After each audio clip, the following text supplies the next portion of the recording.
Good morning बच्चों, my name is Ranjit Kumar Jha. Today we are going to discuss Directorate of Education, Government of NCT of Delhi, Worksheet 34. Subject Mathematics for class 9. Today is 27 September 2021.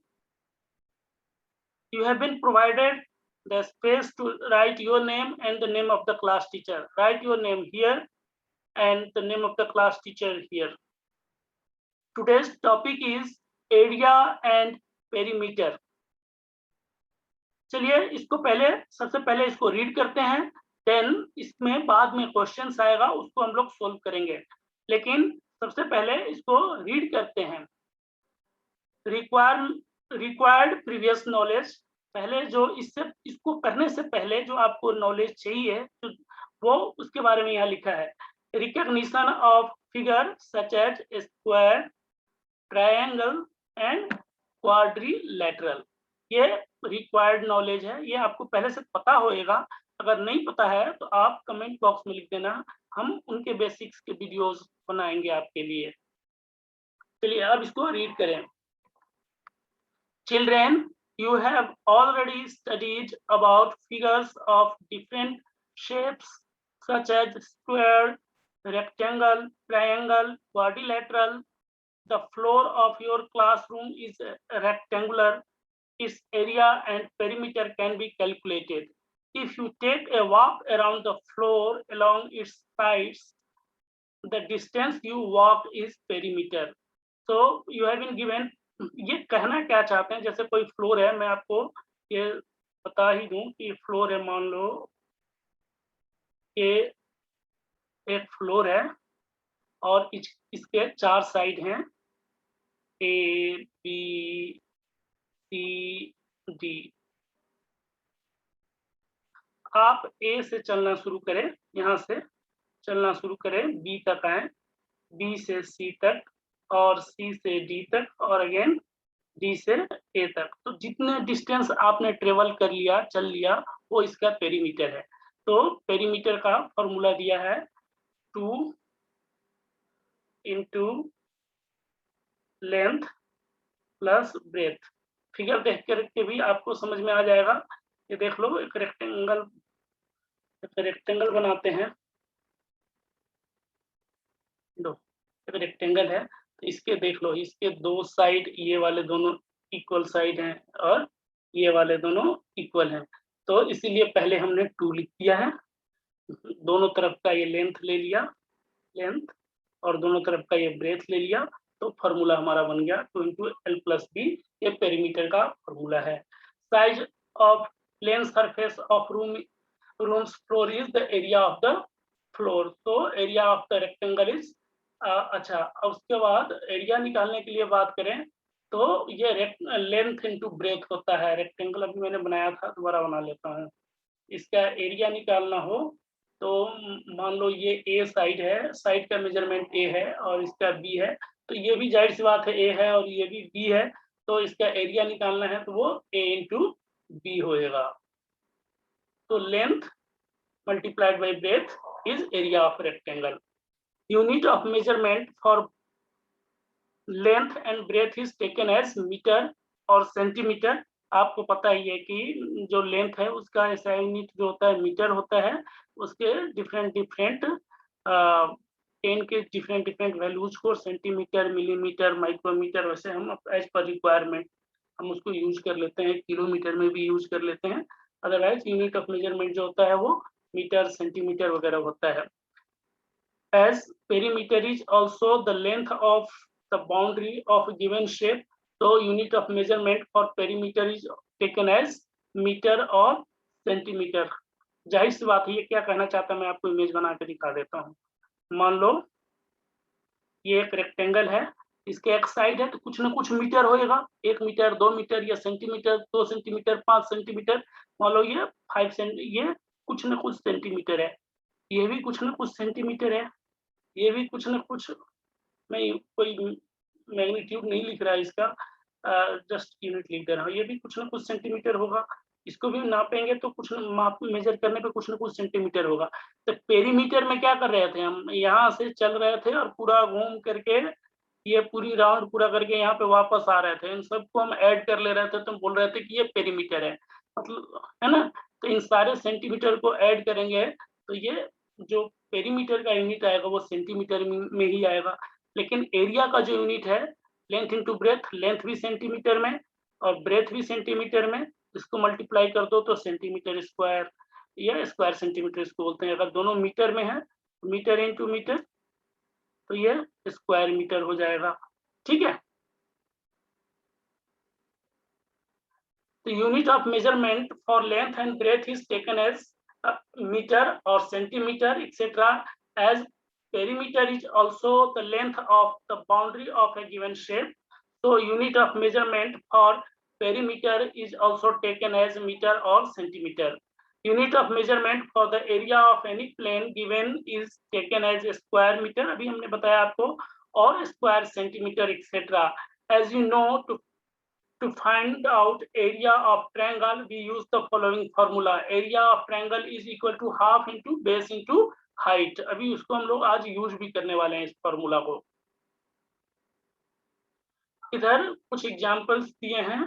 To calculate the area of a right angle triangle, we can directly apply the formula by using two sides containing the right angles as base and height. ये एक triangle दिया है ABC, AB and BC can be taken as base and height.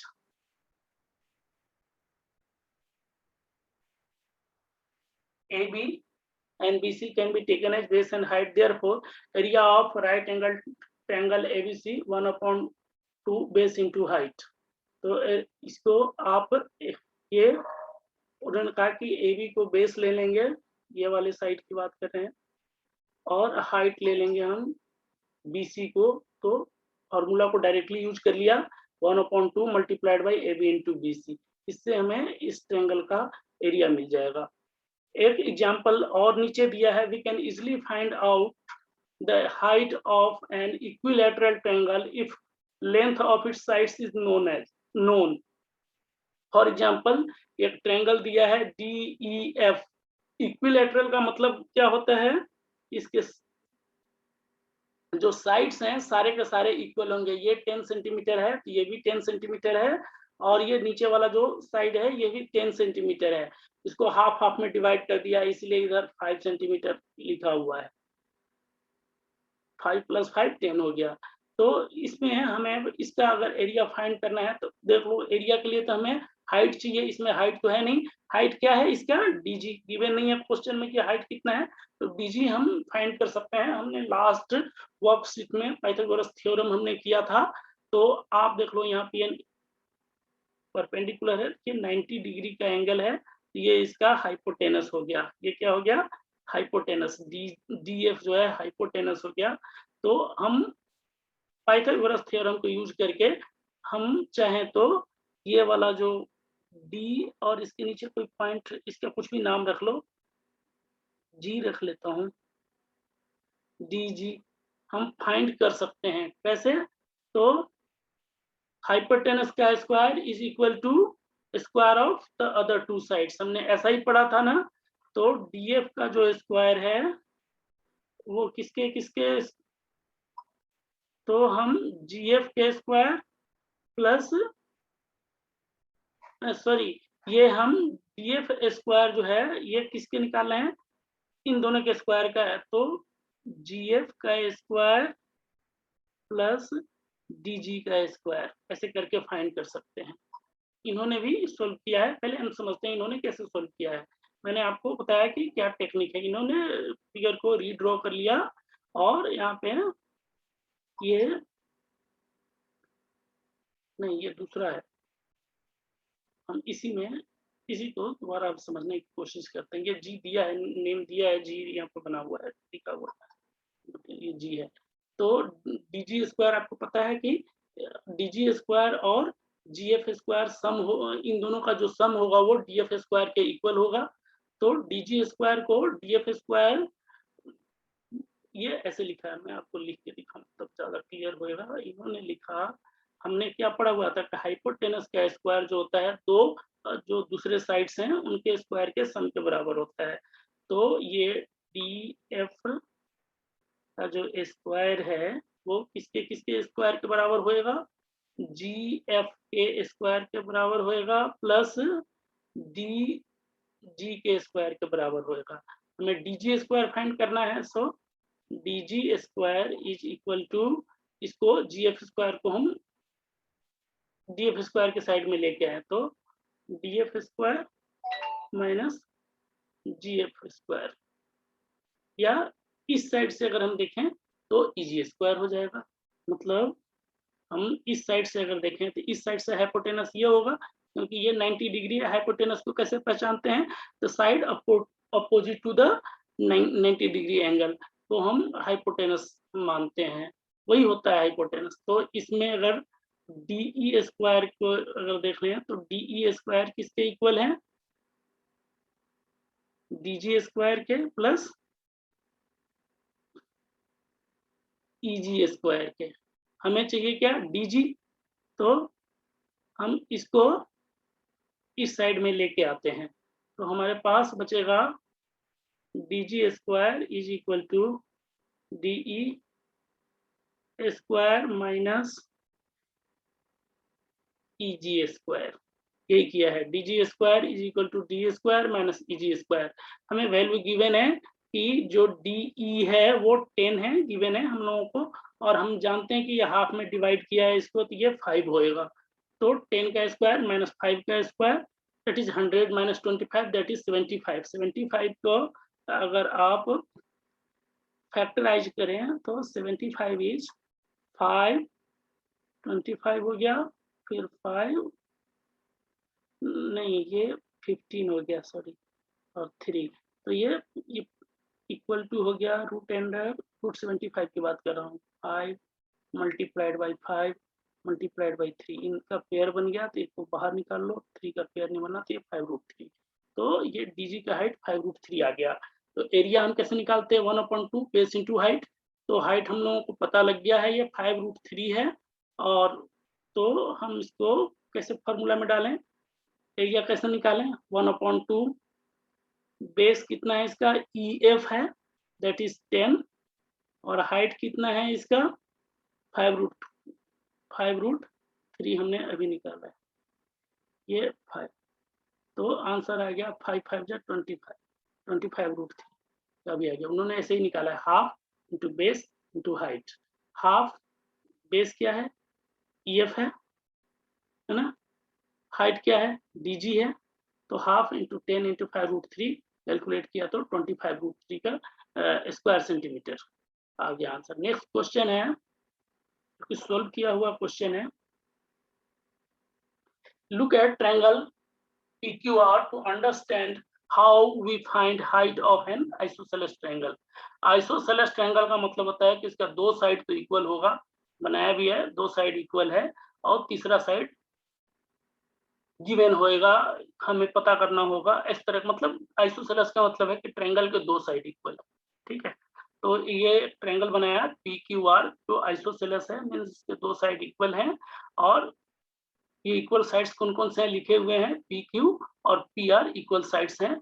इसमें भी हमें PS given नहीं है, हम फाइंड करेंगे PS कैसे फाइंड करना है। हम कैसे फाइंड कर सकते हैं, जाहिर सी बात है कि क्वेश्चन में ये ड्रॉ करके बताया है कि ये 4 सेंटीमीटर है, तो हम इसको 90 डिग्री ले लें और फाइंड कर सकते हैं सेम टेक्निक से जो ऊपर हमने यूज किया था कि PS square is equal to ये हाइपोटेनस के square PQ square minus QS square, 5 का स्क्वायर माइनस 4 का square that is 25 minus 16 that is 9। तो PS is has been calculated as 3 centimetre.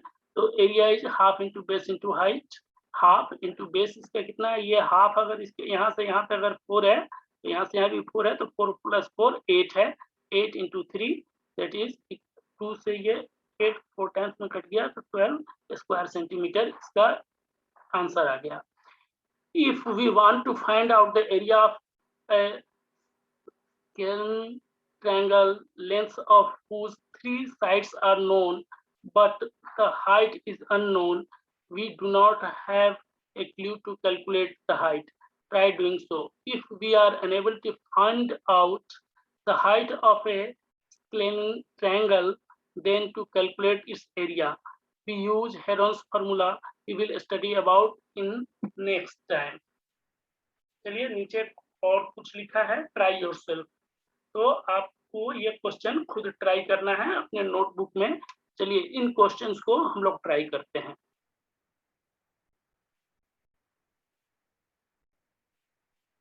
ये पहला क्वेश्चन है, find the area of an equilateral triangle if length of each of its side is 12 centimetre. अभी आपको बताया equilateral मतलब तीनों side इसके इक्वल हैं। तो हम बनाते हैं इस तरह का एक ट्रायंगल।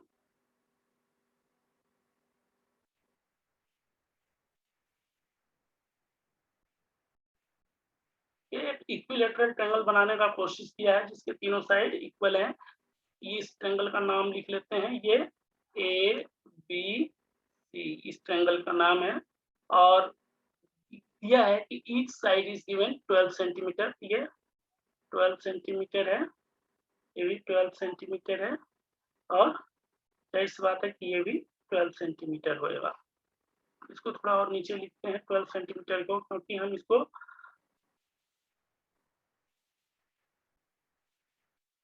अब इस पे एक परपेंडिकुलर हम बना लेते हैं, क्योंकि हमें तो हाइट चाहिए होगा ना इसको कैलकुलेट करने के लिए। ये एक लाइन है, परपेंडिकुलर है, साइड बीसी पे लाइन सेगमेंट बनाया है जो कि इस ट्रायंगल के साइड बीसी पे परपेंडिकुलर है। हम भी इसका नाम जी रख लेते हैं, या चलिए इसका नाम डी रख लेते हैं हम लोग। इसका नाम रख लेते हैं डी। अब हम लोगों को ये हाइट फाइंड करना है। फिर हम लोग वही टेक्निक यूज करेंगे जो अभी हमने पिछले एग्जांपल्स में किए थे। क्या टेक्निक है? हमने पाइथागोरस थ्योरम में क्या पढ़ा हुआ है कि हाइपोटेनस, इसमें क्या हो गया, ए बी हो गया ना हाइपोटेनस। तो इसमें क्या होगा, ए बी स्क्वायर प्लस, अब यहाँ से यहाँ तक ये हाफ होगा ना, क्यों? ठीक है, तो ये 6 होएगा। ठीक है, हम इसमें ए बी स्क्वायर हमारा इसमें हाइपोटेनस है, तो A B square is equal to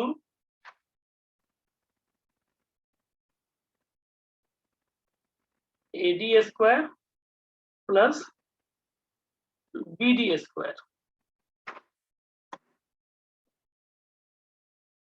12 का square is equal to A D कितना है हम लोगों को पता ही नहीं है, ए डी स्क्वायर, और बी डी कितना है 6 हमें पता है, 6 का स्क्वायर। 12 का स्क्वायर इज इक्वल टू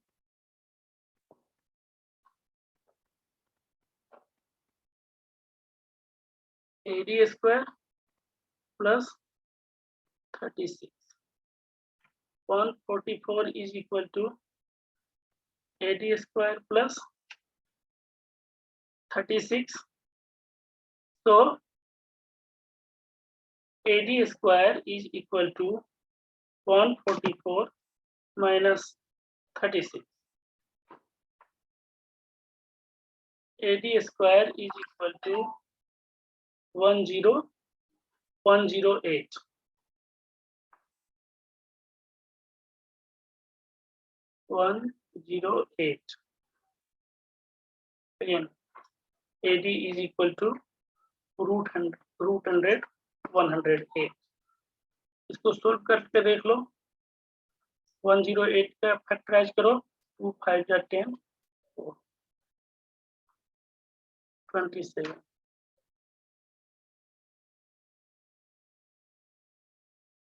तो इनके पेयर बन जाएंगे, इनके पेयर बन जाएंगे, ये हो जाएगा 6√3। अब हम ये फॉर्मूला यूज कर लेते हैं।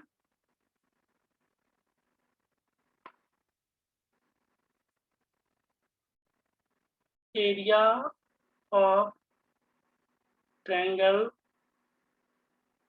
ए B C is equal to half into base कितना है इसका 12 और हाइट इसका कितना 6√3, 2 से 6 हो गया 6 मल्टीप्लाइड बाई 6√3, ये 36√3 हो गया। ये इसका आंसर है। चलिए अब नेक्स्ट क्वेश्चन देखते हैं।